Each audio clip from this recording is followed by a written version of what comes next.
Okay, the Merida Scultura Team SL. Wow, what a bike. It's one of those bikes that we mention it from time to time, that bikes that kind of disappear under you because they just seem to do everything right and nothing jumps out at you as annoying. And this is clearly one of those bikes. It's light, it's quick, it's fast, it's light, it's very light. 6.3 kilos out of the box, which for this price point is insane. Case in point, one of our friends is looking for a bike today, and he was asking for suggestions, and this is one of the bikes that was, even though I've only been on it for a 20-minute ride around the neighborhood, this is one of the bikes that's on those lists now. Right. There's nothing wrong about it. It goes, it's super quick up hills, it's comfortable, it's not ridiculously stiff like some race bikes can be, so I could see this being a great one bike. If you had one bike that you needed to commute, needed to race, do it all, yeah, lovely. It's got a wonderful ride quality. It really feels good and responsive, very responsive. You get out of the saddle, it just wants to go. It's super light, and it's a very good price point. I think all the components that have been put on the bike are of high quality and are also super light. The bar shape is great.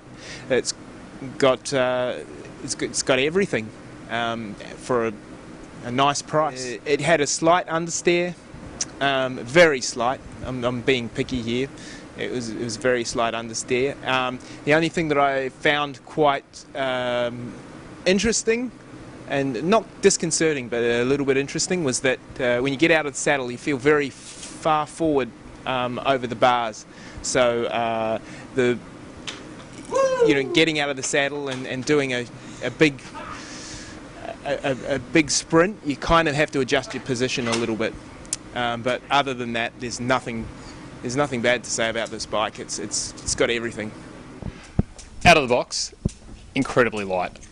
Almost threw it over my shoulder picking it up. It was definitely, you see the big tubes, you definitely expect it to be heavier than what it is. I actually really like the frame colour, Venom Green. It's very now, it's bright, and I think it definitely suits the tubing and the design of the bike in general, really. I couldn't get the frame to flex, but going over rough concrete, it was smooth. It was a lot smoother than a lot of other carbon fibre bikes. My only gripe is you've got the glossy top tube and you've got the matte down tube. I mean, it's a small gripe, and it's an aesthetic one. The red on the SRAM as well probably doesn't quite match it either. But I mean, there's minor details for a bike that is incredible value for money. I think it looks great. I'm not a big fan of green, but I think on this it suits. It's obviously the corporate colours.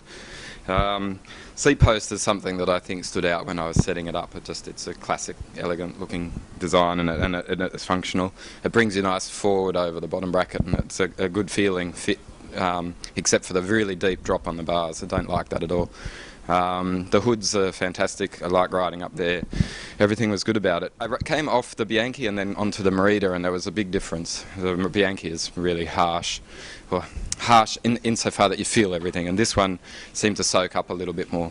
There's one section of road where there's some ripple like this, and this one seemed to, I don't know, maybe just the frequency served to make it seem like a pronounced ripple, where you were and I filmed it on the GoPro just to sort of show how much it shook the bars.